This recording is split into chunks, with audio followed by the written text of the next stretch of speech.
Hello and welcome to EDU 510, Fundamentals of Educational Research. I'm Carrie Rose and I'll be your instructor for this course, this winter term. And this video, the short little video, is just designed to give you some orientation to the course and to some of the ideas in the first module. And so here we go. I only have 15 minutes per video. That's how long my video player runs for. So I'm just going to run through briefly the E-Class course with you, and you'll see that it looks very much like other E-Class courses with a introductory forum here that I'd like you to do whenever you get a chance. 10 interesting things about yourself. I've already added my 2 cents worth, and then we can respond to each other a little bit just so that I get to know you and you can get to know each other a little bit more. Instructor announcements, and then there's the assignments. You can take a look through those. They're all posted there for you. Key dates. There's our Zoom meeting room, and I will be giving you some dates and times for meetings. These will be mostly just drop-in, kind of office hours type of meetings where you can ask me questions or have discussions, but that will be upon kind of mutual agreement as to what's a good time and date. Each module has typically a video, some notes here, and what the readings are, and a discussion forum.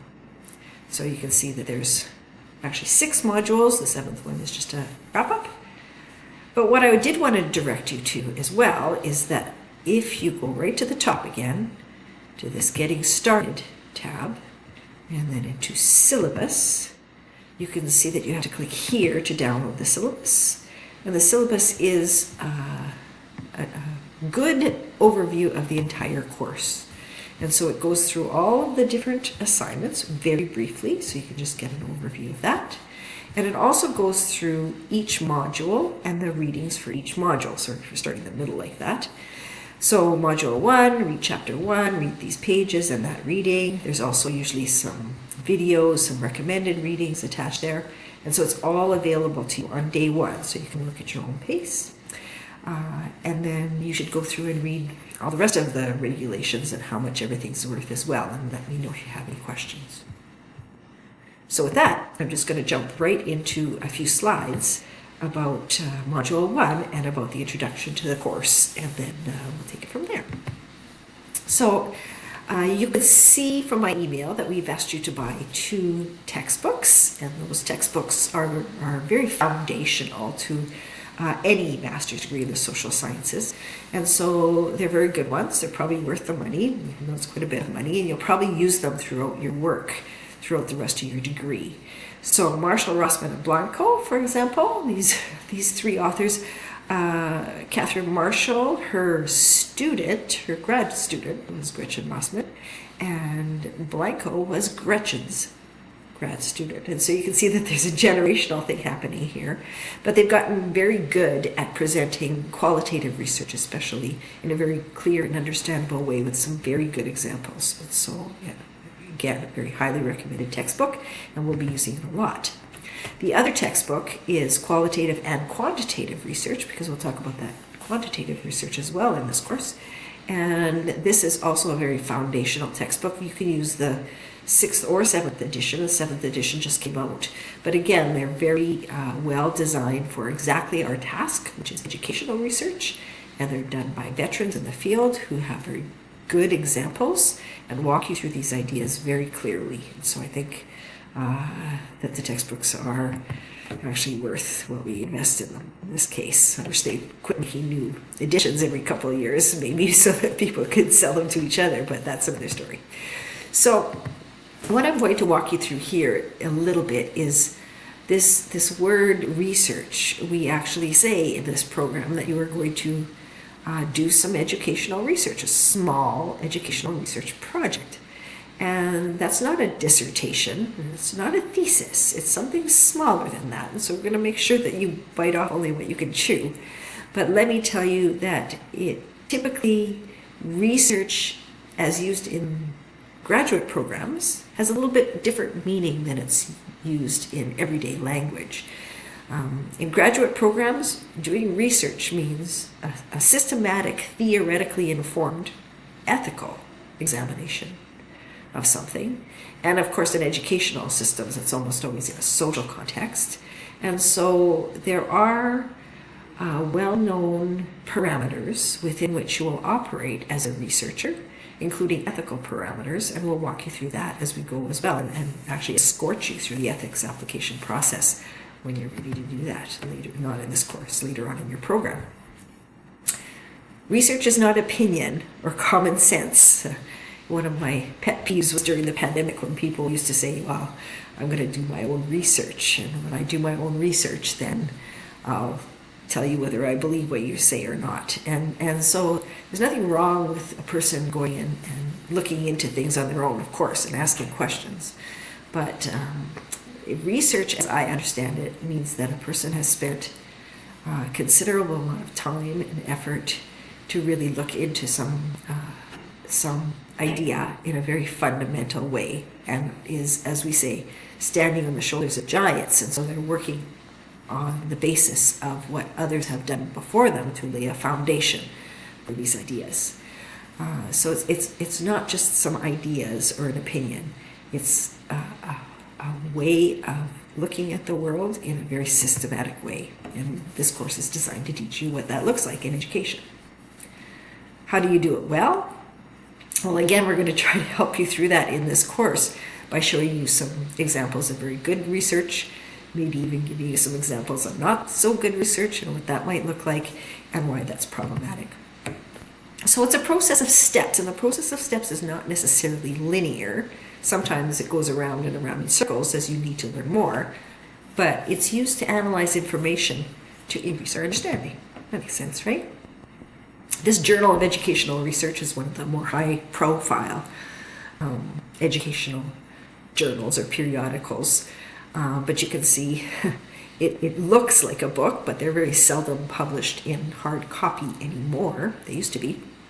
And so this Journal of Educational Research, if you get your article published there, you're doing pretty well because it's very selective.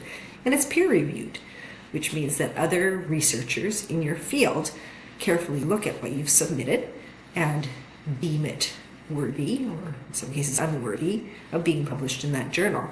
Some of these selective journals have acceptance rates that are very low, below 10% certainly, and maybe some even below 1%.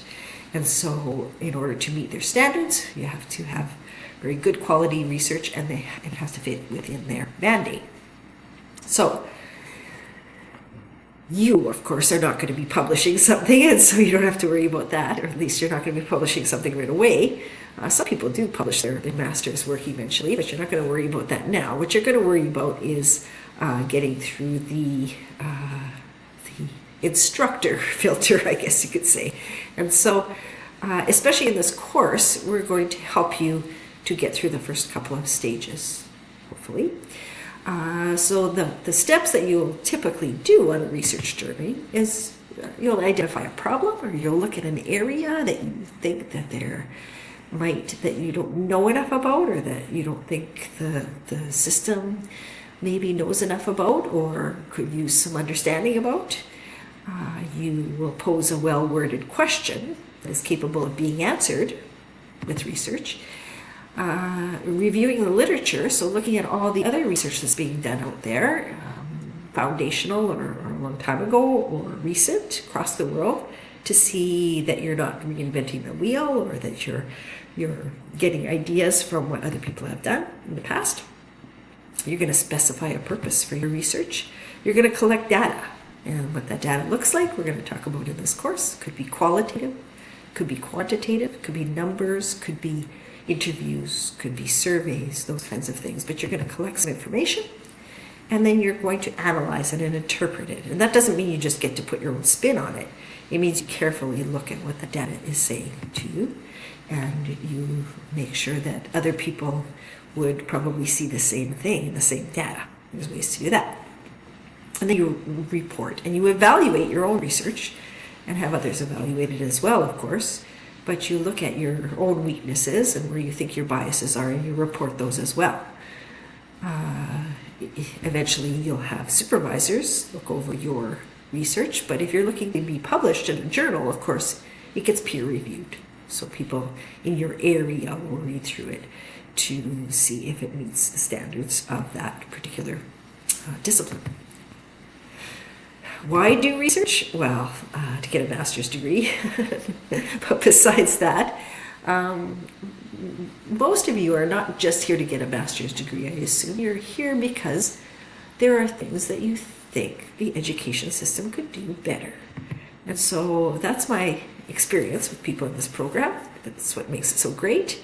And so you might be looking at how things are organized, or how they organize themselves, or how actions affect other people in an organization or other situations, how we can live well in a situation where we're living in a social environment, or how we can come to know others that are maybe unlike us, how we can work better. What does better mean? That's a good question, and that word would have to be defined a little bit more carefully. Could we develop better policies or governance? Could we alter things so that things work better locally or on bigger scales?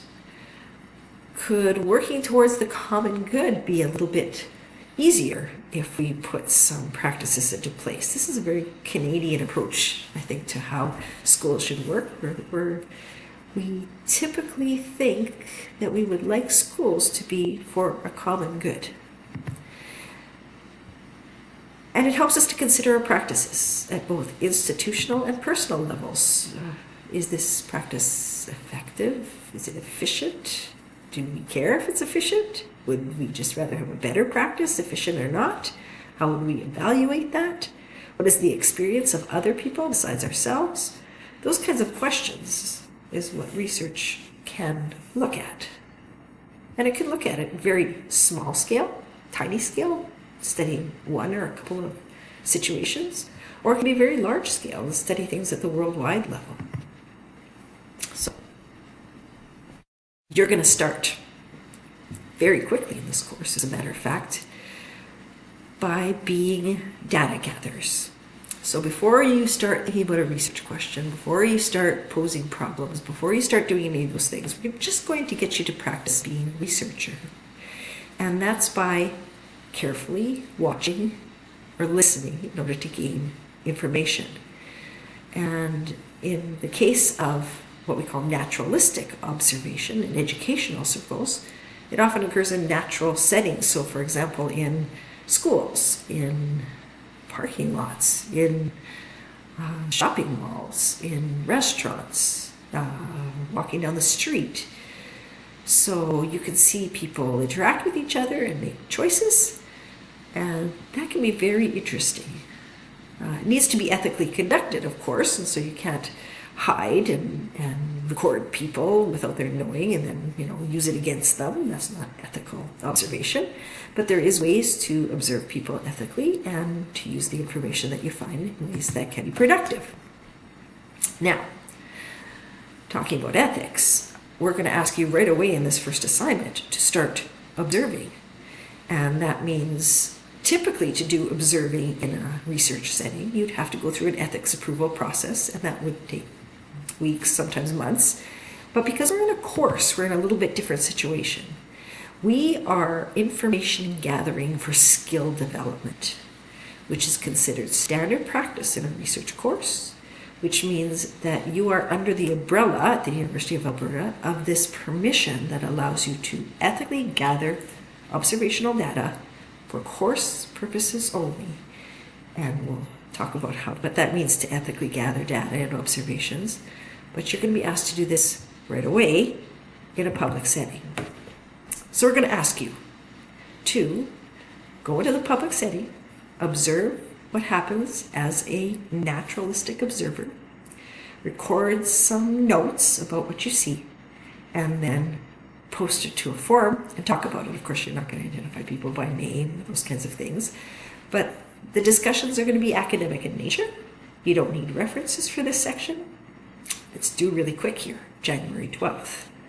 So it doesn't take long to do, actually, and it's kind of fun. Any public place will do. As long as the people are not identified, if they're in a public place, they're thought to be observable by people in courses. So you will post up on January 12th, and you'll respond to people's posts by January 19th. So it's going to be fun. And it's also going to be interesting, your first try as a researcher.